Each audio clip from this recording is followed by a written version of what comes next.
하나님의 은혜가 여러분들 가운데 함께 하시기를 주님의 이름으로 축복합니다. 여러분 사랑합니다. 우리 옆에 분들에게도 사랑합니다. 예.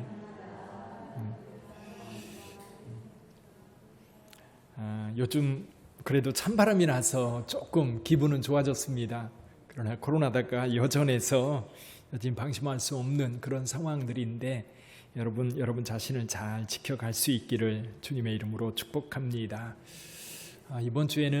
지난주에는 큰 사건이 하나 있었지요. 아프가니스탄에서 우리 정부 활동을 지원해 온 아프간 현지 주민들 390명이 26일, 27일 둘로 나누어서 입국한 사건이 있었습니다.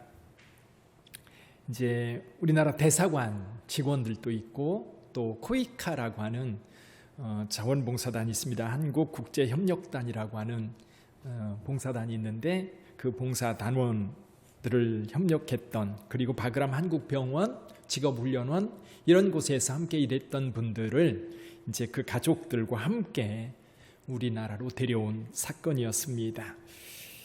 이제 굉장히 인상적인 것이 뭐냐면 이 아이들이 인형 하나씩 꼭 끌어안고 오는 모습이 굉장히 인상적이었는데, 그 끌어안은 그 모습이 그 천진하면서도 절대로 이걸 놓치지 않겠다라고 하는 그런 간절함이 거기에 배어 있는 것 같아요. 정말 좋은 선물을 받은 거지요. 이제 저는 그 모습을 보면서 출애굽 상황을 생각해 봤어요. 출애굽, 애굽에서 노예로 억압받던 그들이 모세를 통해서 이제 애굽을 떠나게 되는데, 이 떠날 때 이제 살았다, 이제는 살았다. 근데 사실은 떠나고 나면요, 현실의 문제가 굉장히 심각하거든요. 그래서 아마 이 아프간에서 온 이분들도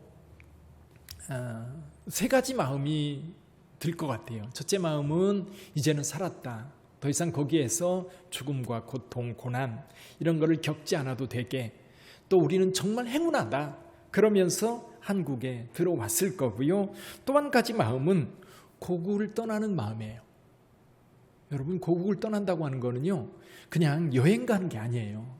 그들은 실은 집과 삶의 모든 터전을 남겨놓고 온 거예요. 그리고 언제 돌아갈지 모르는 그런 상황입니다. 예를 들면 베트남 난민 같은 경우도 여러분 기억하시죠? 베트남 난민, 베트남이 그렇게 이제 공산화 될 때에 많은 사람들이 이 배를 타고 나왔어요. 보트 피플이라고 그러지요. 캄보디아 같은 데 가면 캄보디아에 그 시엠림이라고 하는 곳에 큰 호수가 있어요. 근데 그 호수에 베트남 난민들이 살고 있습니다. 수상족이라고 그러죠. 물 위에서 사는 많은 사람들. 그들요, 베트남 못 돌아갑니다. 공산화가 완전히 뒤바뀌기 전까지는 못 돌아갈 거예요. 아마 우리나라 온 그분들도 텔레반 정권이 무너지고 민주정부가 세워지기 전까지는 그들은 돌아가지 못할 거예요. 얼마나 그것을 생각하면 굉장히 가슴 아플 것이고요.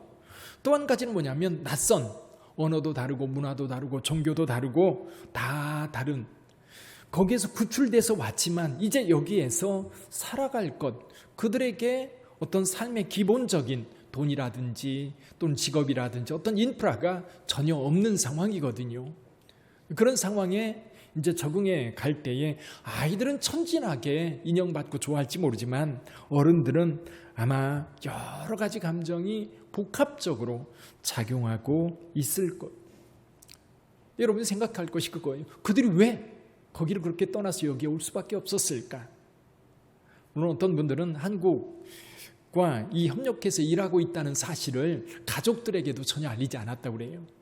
급하게 빠져나오면서 이제 한국과 협력해서 한국으로 간다라고 하는 그 얘기를 집을 떠나면서 듣고서 이제 와이프가 남편한테 막 그 야단을 치기도 했다는 그런 흠도 있습니다. 어쨌거나 그들 우리나라에 들어왔어요. 들어온 이유가 뭐예요? 그들이 거기서 더 이상 자유롭게 살 수 없기 때문일 겁니다. 근데 여러분, 이제 어떤 인터뷰를 보니까 지금 보도되고 있는 텔레반의 그 억압과 폭력과 이런 부분은 보도되는 것보다 10배는 더 심하다고 그래요. 심지어는 어느 집에 이제 집집마다 여성이 그 집에 누가 있다는 것을 이 대문에 붙여놔야 된다고 그래요. 만약에 거기 붙여놓지 않았으면 들어가서 여성이 있으면 남자들 다 죽이고 그 여성들은 빼앗아서 전사들에게 넘겨주는, 여성의 인권이라고 하는 것은 아예 존재하지도 않는 거예요. 그런 상황이기 때문에 그들은 거기를 벗어날 수밖에 없는 거지요. 자, 이런 악함이 왜 그들에게 일어났을까? 근데 사실은 그들에게만 이런 악함과 불의함과 부조리함과 폭력들이 있나요? 사람 사는 곳은 어디에나 있는 것 같아요. 우리나라도 마찬가지고요. 물론 우리나라는 세계 어느 곳보다도 치안이 잘 되어 있는 그런 나라입니다. 그럼에도 불구하고 어떤 이들은 이 불의함을 당하고 정말 고통스럽게 사는 그런 분들도 있어요. 지나가다가 어깨를 부딪혔다는 이유로 폭행을 당한 뒤 3년 동안 정말 고통을 당하다가 지난 1월 달에 이제 스스로 목숨을 끊은 분이 계십니다. 그분은 아내에게 미안하다, 하루하루가 지옥 같다라고 하는 문자를 보내고 이제 자살을 했던 거지요. 이 사람이 3년 동안 고통스럽게 지냈던 것은 2018년에 1월 달에 용인의 한 상가 복도에서 한 사람과 부닥친 거예요. 어깨를 부딪혔다는 이유로 10분 이상 폭행을 당하고, 그리고 쓰러져 있는 그의 그 낭심을 발로 짓밟아서 방광에 큰 상처가 나서 이 수술을 했다고 합니다.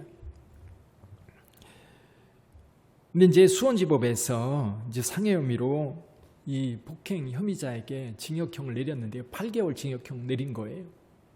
근데 이 사람은 이제 수술을 하고 12주 이제 그 진단을 받고 수술을 했는데 이게 이제 영구 회복이 안 되는 거예요. 그래서 40세가 넘었는데 늘 기저귀를 차고 살아야 되는. 그래서 아침에 일어나면 늘 이제 기저귀와 그리고 요를 살펴봐야 하는 그 모습이 아내가 볼 때 너무 가슴 아팠다고 해요. 그러다가 이제 어느 정도 회복이 돼서 취직을 하려고 해도 취직할 데가 없는 거예요. 아무도 받아주지 않는 거예요. 고용지원센터나 주민센터에서도 치료에 집중하는 게 좋겠다.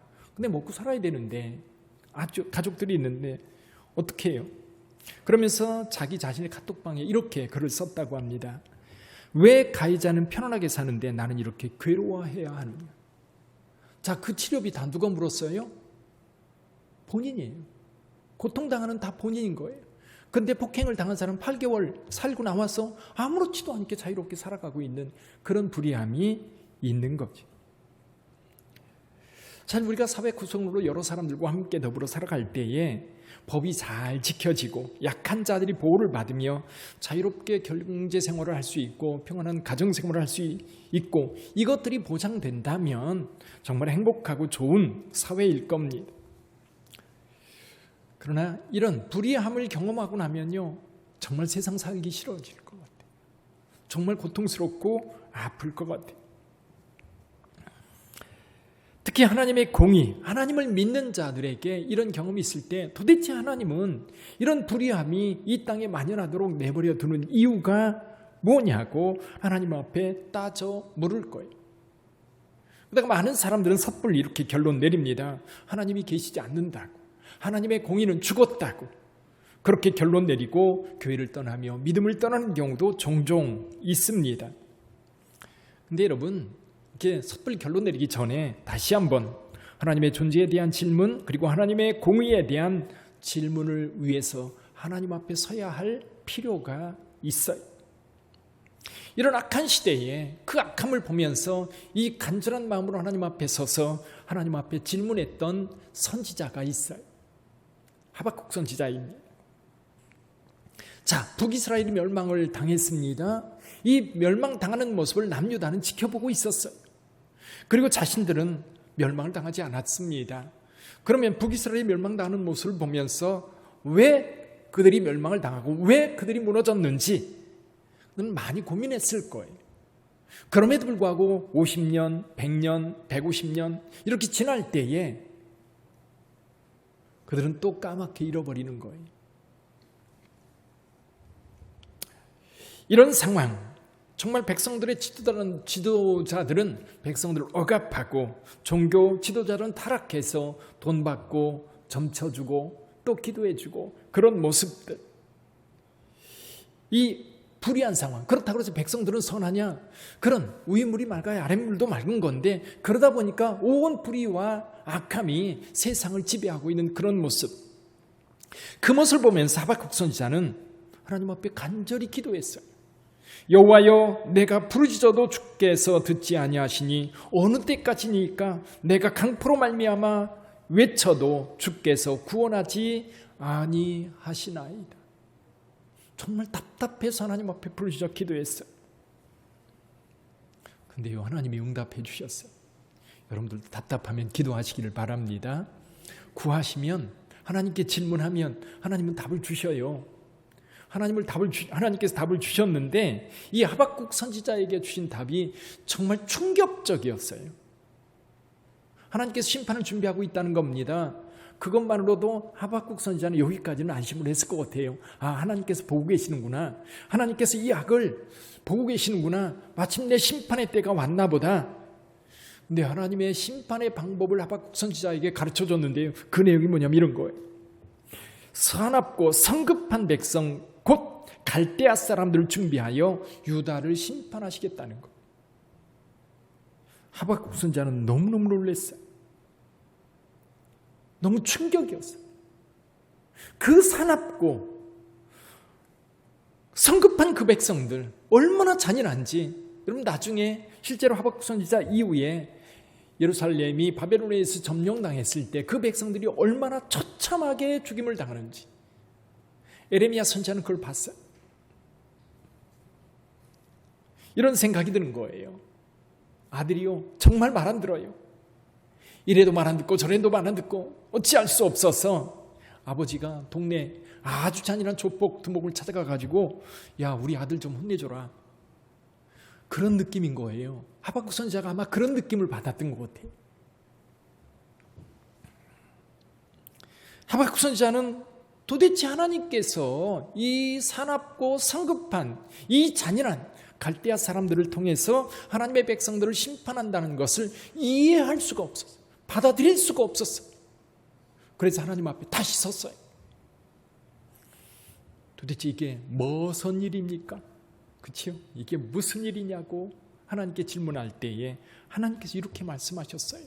보라, 그의 마음은 교만하며 그의 속에서 정직하지 못하나 의인은 그의 믿음으로 말미암아 살리라. 이게 무슨 말이에요?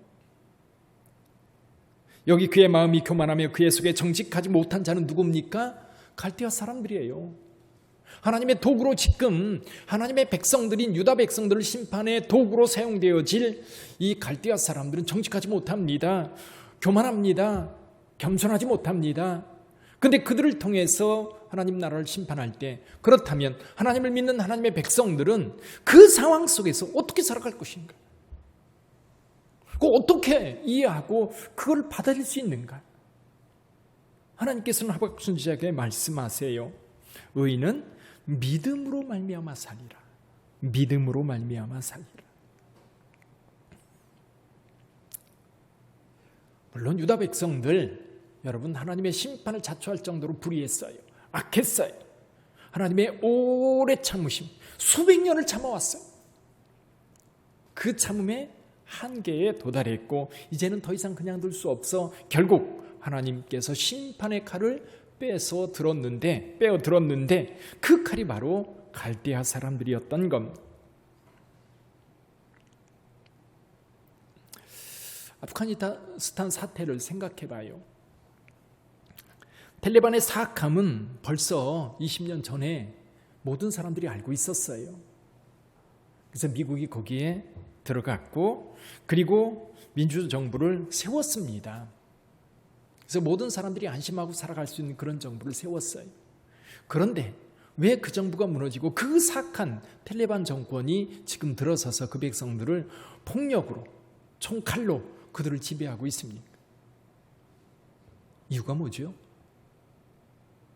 그들 스스로 지키지 못했기 때문입니다. 그들이 의를 버리고 공의를 버리고 악을 선택했기 때문에 그래요. 그 극단적인 행위가 뭐예요?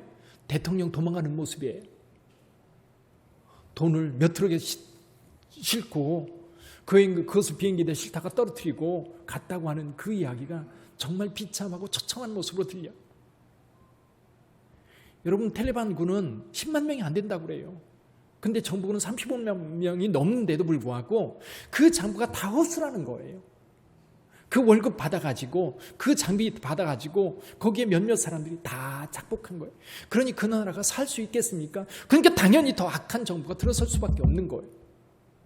유다도 마찬가지예요. 하나님 앞에 정직하고 온전한 모습으로 섰다면 갈대아 사람들을 부를 이유가 뭐가 있겠어요? 그렇잖아요. 이 텔레반 사태를 보면서도 많은 사람들이 우리나라의 상황을 생각합니다. 역시 우리나라도 우리 스스로가 이 나라를 지키지 못한다면, 결국 아프가니스탄 같은 그런 사태가 우리에게도 일어날 수 있다는 거죠.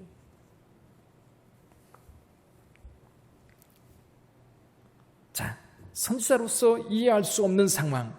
어떻게 갈대아 사람들이 그래도 하나님의 백성인데, 그래도 하나님의 택한 백성들 사악하고 불의해도요, 여러분, 하나님 없는 갈대아 사람과 비교할 게 아니에요.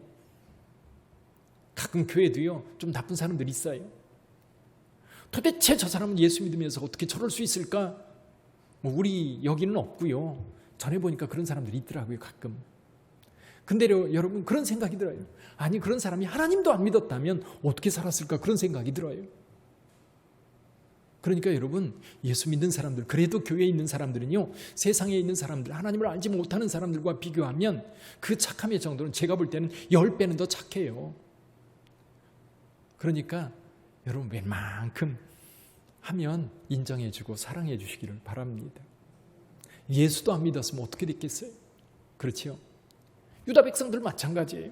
선지자는 그럼에도 불구하고 하나님의 백성들, 그래도 갈대아 사람과 비교할 때 유다 백성들은 그래도 괜찮은 사람들인데 결국 더 사악하고 더 사납고 더 잔인한 이 갈대아 사람들을 통해서 유다 백성들을 심판한다라고 하는 이 자체, 이해할 수 없는데 그 하나님의 뜻, 그 하나님의 계획 어떻게 받아들일 수 있어요?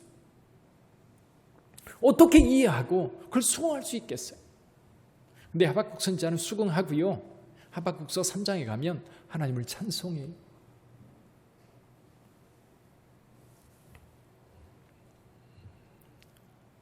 의인은 믿음으로 산다. 이것이 의미하는 바가 뭐예요?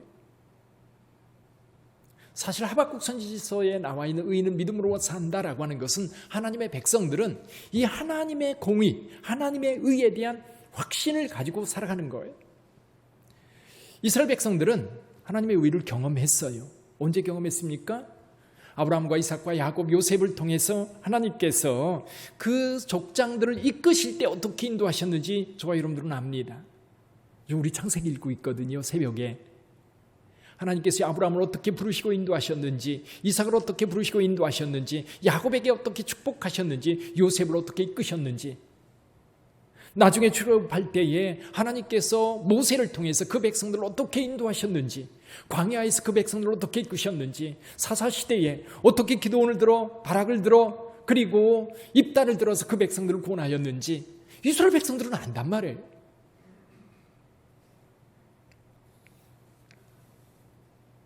뿐만 아니라 하나님은 창조주예요. 창조의 선함에 대해서도 이스라엘 백성들은 끊임없이 고백하면서 여기까지 왔어요. 창조주 하나님, 역사 속에서 이스라엘 백성들을 어떻게 인도하셨는지에 대한 고백이 있는 그 백성들이, 그들은 하나님의 선하심을 경험하면서 여기까지 왔어요. 그러니까 지금 이해할 수 없는 일을 하나님께서 하신다 할 때에 이스라엘 역사를 통해서, 하나님의 창조 섭리를 통해서 그들이 지금까지 경험했던 것이 뭐예요? 하나님의 의는 살아있더라라는 것. 그렇다면 지금도 하박국 선지자는 하나님께서 말씀하시는 거, 여기에도 하나님의 뜻이 있고 여기에도 하나님의 섭리 가운데 있다는 것을 내가 믿음으로 받아들여야 한다라는 거예요. 오늘 우리는 어떤가요?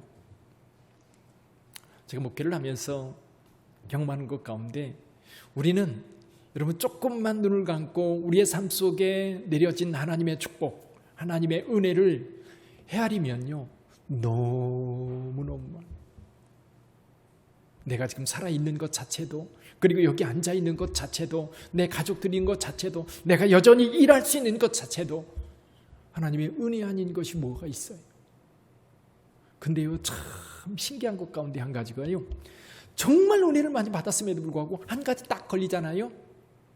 이런 경우도 있어요. 목사님 설교하는데 전혀 그런 의도도 아닌데도 다른 사람 다 은혜 받았어요. 그러면서 목사님이 나를 치는구나. 그리고 다음 주부터 교회 안 나와요.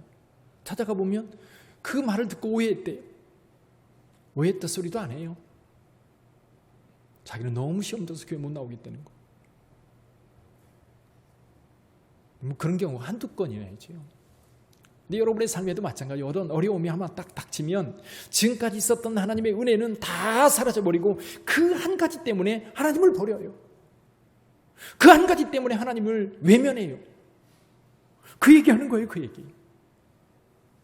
하나님께서 어떻게 우리를 인도하셨는지, 어떻게 우리에게 은혜를 베푸셨는지 그것에 대해서 조금만 생각하면 지금 이렇게 어렵고 이해할 수 없는 상황이지만 여전히 하나님의 은혜는 나와 함께하고 있고 여전히 하나님은 나의 삶 속에 동행하고 계시며 나를 지키고 있다는 사실에 대한 고백을 할 수 있는, 하박국 선지자에게 하나님께서 하신 말씀이 그거예요. 의인은 믿음으로 말미암아 살리라. 하나님의 의에 대한 그 믿음, 그 믿음이 하나님의 백성들을 살게 하는 줄 믿습니다. 오늘 본문의 말씀으로 넘어가 볼까요? 여기 신약시대예요. 바울은 이 말씀, 하박국 시대에 쓰여졌던 이 말씀을 인용하면서 오늘 복음에 대한 이야기를 해요. 자, 16절을 한번 읽어볼까요? 같이 한번 읽어볼 16절.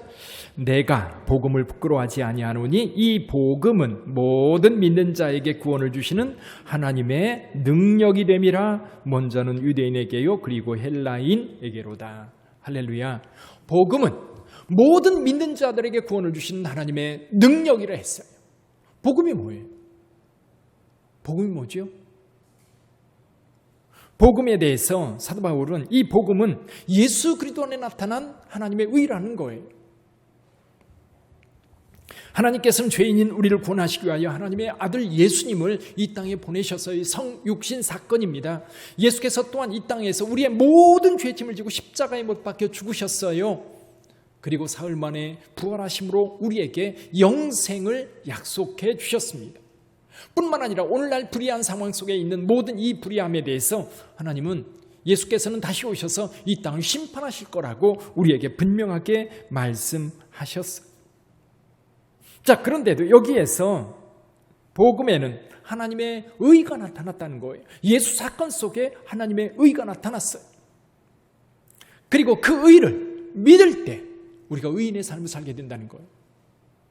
그러니까 하박국 선지자가 말했던 의인은 믿음으로 말미암아 살리라라는 말씀과 이 사도 바울이 로마서에서 인용하고 있는 이 말씀이 뉘앙스가 약간의 차이가 있어요. 어떤 차이냐면 하박국 선지자는 이미 하나님의 택한 백성으로서의 의인이에요. 그럼 여기서의 의인은 뭐예요? 아직 지금 하나님의 백성이 아닌 이방인들, 저와 여러분들입니다. 하나님의 백성으로 선택받은 자들이 아니에요. 하나님의 구원의 영역에서 밖에 있었던 자들, 그들이 의인의 자리로 들어서는 방법이 뭐냐? 예수 그리스도 가운데 나타난 하나님의 의를 믿음으로 받아들일 때, 그것을 믿음으로 받아들일 때 내가 의인이 된다는 거예요. 그러니까 여기에서는 믿음이 먼저예요. 하나님께서 예수 그리스도의 사건을 통해서 나타낸 하나님의 의를 내가 그것을 보고 내가 믿음으로 받아들일 때 내가 이제 의인이 되는 거예요. 칭의, 의롭다 인정받게 되는 거예요. 뉘앙스의 차이가 좀 이해가 되세요? 하박국서에서는 이미 선택받은 하나님의 백성들이 하나님의 행동, 하나님이 하시는 일에 대한 분명한 믿음, 확신을 가지고 그걸 따라가야 된다고 한다면, 신약시대에는 이미 하나님께서 이루어 놓은 예수 그리스도 사건을 내가 믿음으로, 내 사건으로 받아들일 때, 이것이 믿음이지요. 받아들이면 이제 우리가 의인이 된다는 것. 할렐루야. 여러분, 의인의 모습으로 살아가시기를 주님의 이름으로 축원합니다.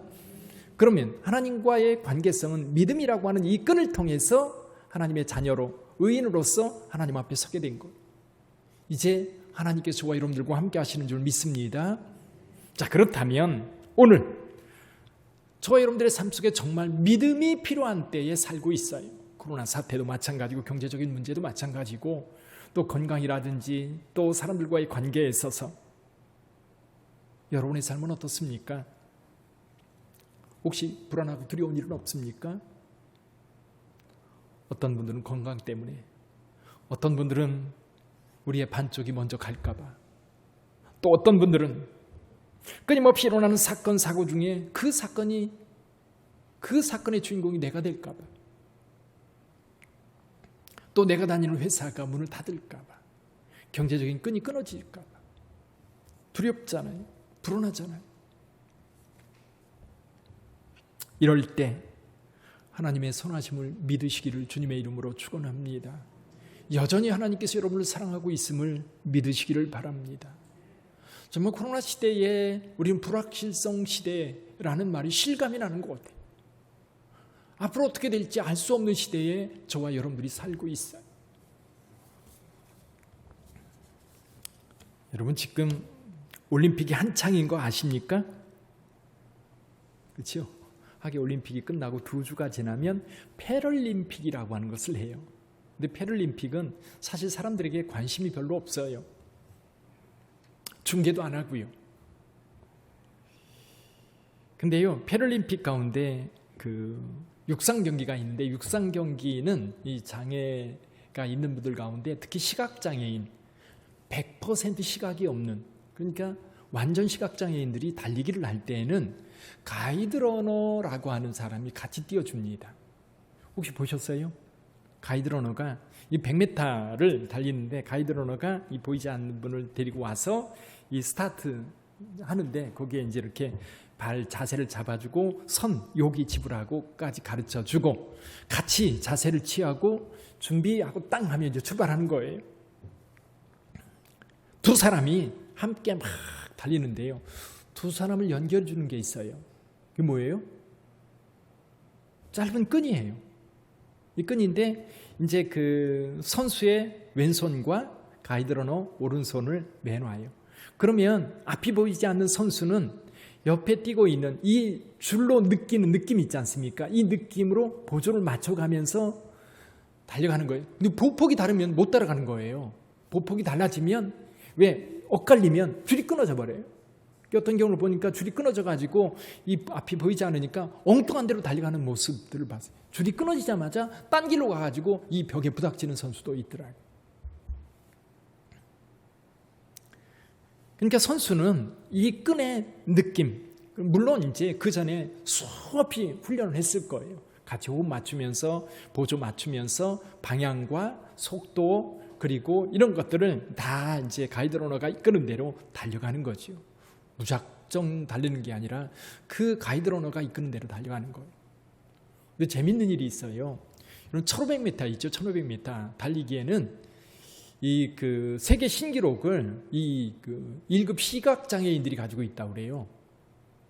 1급 시각.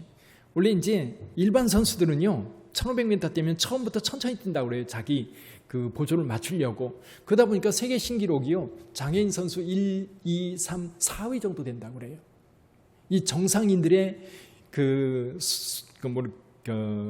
기록이 이 장애인들의 4위 정도의 기록밖에 안 된다고 그래요. 이게 이제 좀 아이러니지요. 근데 이분들은 그런 보조를 생각하지 않고 무조건 뛴다고 해요. 출발 때부터. 보조를 뭐라 그럴까요? 컨디션에 따라서 달리는 게 아니라 그냥 달리다 보니까 기록이 훨씬 좋은 경우도 있다고 합니다. 그런데 여러분, 여기 그 육상 선수들이 이제 선수가 이 끈을 메고 달리잖아요. 이 끈. 1급 장애인들은 그 끈의 느낌을 가지고 달려갑니다. 저는 이것을 생각하면서 그런 생각이 들어요. 우리도 동일하지 않을까. 요즘 코로나 시대에 앞을 보지 못하는 시대잖아요. 여러분은 앞이 잘 보이세요? 우리도 역시 그냥 달리잖아요. 근데 가이드러너로 함께 달려주고 있는 우리 주 예수 그리스도와 무엇으로? 믿음의 끈으로 연결되어 있을 때 우리는 향방 없이 아무 데로나 달려가는 게 아니라 예수께서 이끄는 대로 달려갈 수 있는 거예요. 바른 길을 달려갈 수 있는 거예요. 잘못된 길로 가다 넘어지지 않고 바르게 갈 수 있는 거예요. 내가 이해할 수 없는 상황이어도 믿고 가는 거예요. 믿고 가는 거예요. 여러분의 삶에 있어서도 그 믿음을 따라 갈 수 있기를 주님의 이름으로 축원합니다. 우리 빛된 교회 건축도 마찬가지예요. 하나님께서 인도하신다고 하는 믿음이 있으면 가는 거고요. 믿음이 없으면 못 가는 거예요. 믿음이 있으면 그 믿음을 따라 움직일 수 있는 거고요. 믿음이 없으면 우리가 우리 힘으로 어떻게 해요? 어디로 갈지 어떻게 알아요?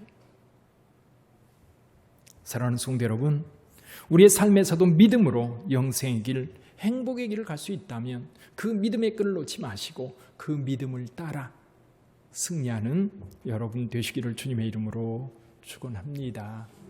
기도하겠습니다.